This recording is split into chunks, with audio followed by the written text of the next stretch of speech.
One of the things that you have to give Zeke props for is his ability to not just propagandize like other people, but to be able to join two disparate thoughts. So for propaganda to work, for the most part, you take one thing and then blow it out of proportion, right? Or you simplify it and then you make it black and white, and then you say, oh, they hate me, they don't hate me. Well, that's basic propaganda. For Zeke, he was Oga. What he did was to take two things that were disparate thoughts, put them together in one sentence, and sold it to his people. One sentence: you are superior to every group. You are better than all of us. You are specially created by God. Second sentence: you are the victim of all of us. What he said in 49 is still what people do today. And when you have conversations, you can't really go far, because before you say anything, you just say that's why you have not done anything for us. Meanwhile, you look throughout the Southeast, federal government presence is all over the place. In institutions, in buildings, in infrastructure, federal government has done a lot. And it's important for us to talk about it so we don't get bamboozled by some of these interesting narratives. All right. Moving on from that. So apart from this thing happening in 1948, something else happened in 1948, by the way. Now, we talked about how this old tribal thing started in 1938. So Zeke had returned to Nigeria in 1937. He joined the Nigerian youth movement in 1937. He started his West African pilot in 1937 as well. And everything was cool until 1938, when, like we said earlier, he started pushing Igbo agenda. By 1941, he used Ijebu and Igbo to break that movement. But all this while, it was just straight talks. You can't do this, you can't do this. There was no like a media outlet for Yoruba people to vent, their issues with the things that Zeke was doing. But all of that changed in 1948, when the Yoruba people were now in charge of the daily service. So let me quickly read something to you from a book called Between the Ethnic and the National. This one is by Remi Adekoya. And this chapter is called The Lagos Press War and Its Aftermath. I'm not going to read everything up, obviously, but just a bit of it. It says, with regard to ethnic relations between Igbos and Yorubas, a significant event deserving special attention during the Richard's Constitution era was the so-called Lagos Press War of 1948 between Azikiwe's newspapers, in particular the West African Pilot and the Daily Service, which had by now become the mouthpiece of the Yoruba Ẹgbẹ Ọmọ Odùduwà. From the inception of the Ẹgbẹ in Nigeria, with Awolowo as Secretary General, it faced accusations from Azikiwe and his media of ethnicizing politics. Azikiwe's media conveniently ignored the fact that an Igbo federal union with very similar objectives for the Igbos already existed at the time. Interesting, like I said earlier, Azikiwe was also the president of that union. For most of 1948, the rival papers were involved in a bitter war of words, involving personal attacks, often tainted with ethnic undertones. For instance, in response to Azikiwe's support for the establishment of a rival Yoruba socio-cultural organization, the Yoruba Federal Union, in June 1948, an editorial in Daily Service was published titled, Nnamdi Azikiwe is warned not to strain the patience of Yoruba people. If I told you that this was written last month, would you not believe it? That people from certain places have been told not to strain the patience of Yoruba people. It's a repetition. Nigerian news be like deja vu.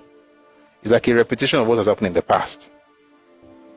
He was against Yoruba people having Ẹgbẹ Ọmọ Odùduwà. He, an Igbo man, then decided to work with certain Yoruba bots to create. When we say Yoruba bot, by the way, it's not an insult. I'm just repeating what people say. They say something like, I am Yoruba bot, I'm Yoruba bot, I get it. I'm Yoruba bot, I support this. So they are people who want to be seen as smart.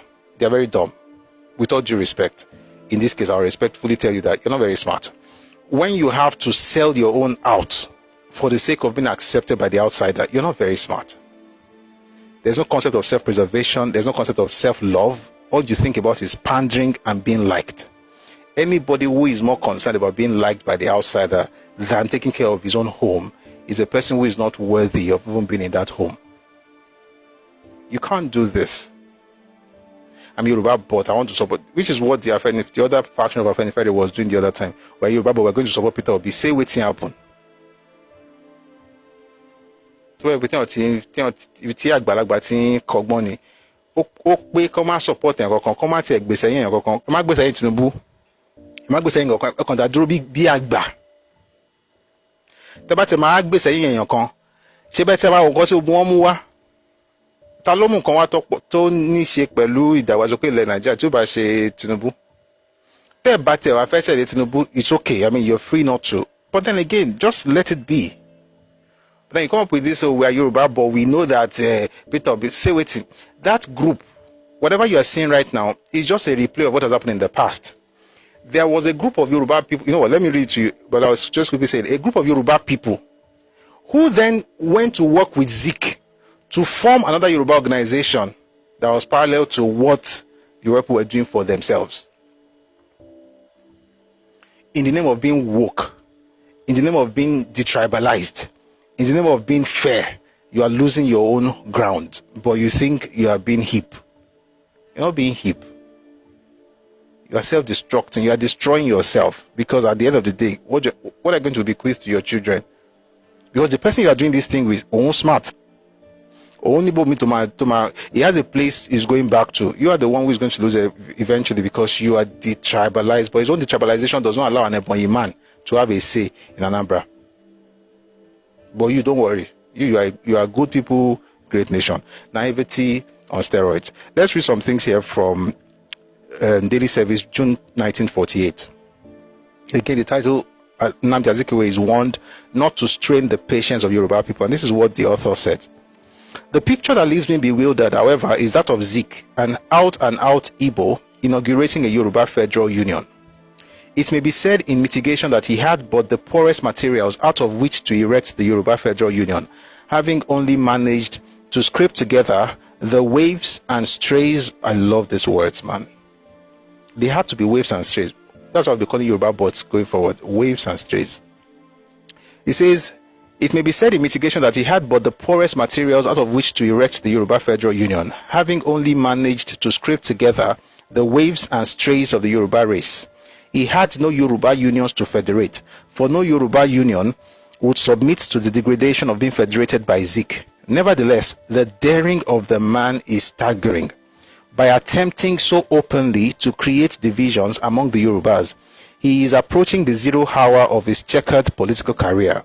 He is playing with the trigger of a loaded gun, the muzzle of which is pointed ominously toward his own forehead. Can anyone imagine a Yoruba man in Onitsha or Nnewi organizing an Igbo federal union? People will do anything to to divide Yoruba people.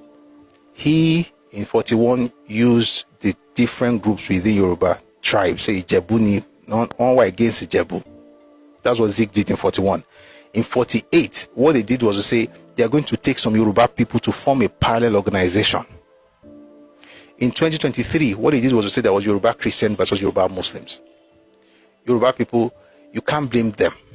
You have to now ask yourselves, why is it easy for people to do that to you? By the way, 48, they couldn't do it because, apart from the fact that, of course, they got some clowns to work with them, but the majority of our people found their voice in 1948 and began to respond. It was so bad that got to a point where people started buying machetes. Whatever is happening in Lagos in 2025, when? 1948. Let's read a bit more. By September of 1948, Yoruba-Igbo hostilities had escalated to such an extent, colonial authorities, including Governor Macpherson, feared there was real danger of actual physical violence between Igbos and Yorubas. These fears were intensified by new radicals from both sides when they started buying up all the available cutlasses in Lagos, in readiness for clashes, and police presence was increased on the streets of the city.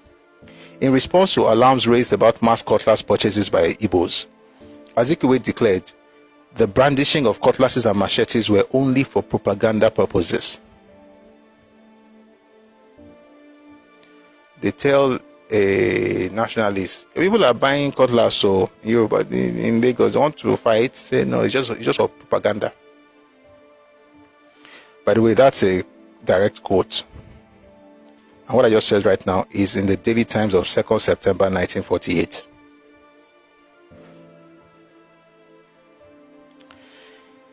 So the author of this book says it's a rather unconvincing explanation.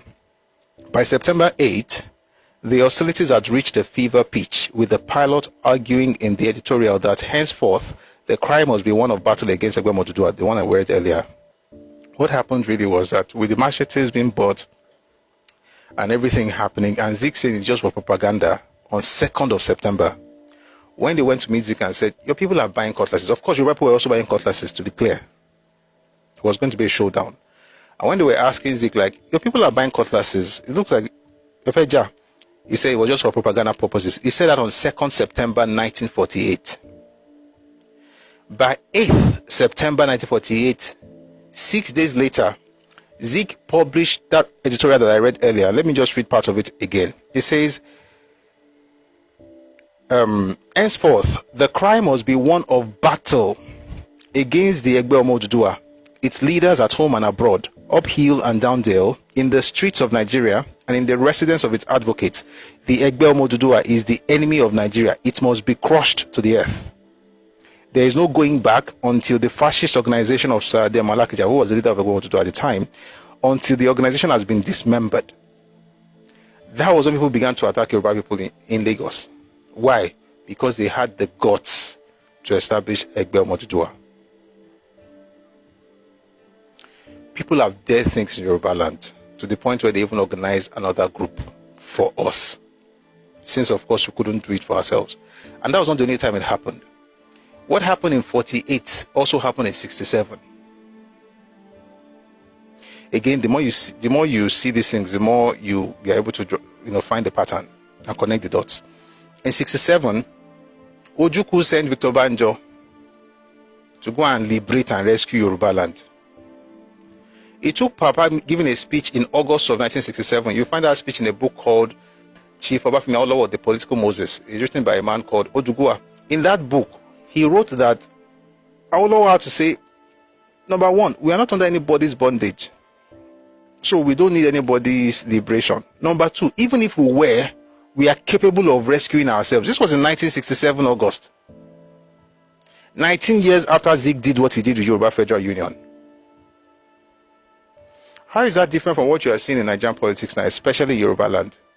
When some people tell you that they want to give you better political leadership, meanwhile you go back to their own home, there's nothing going on there.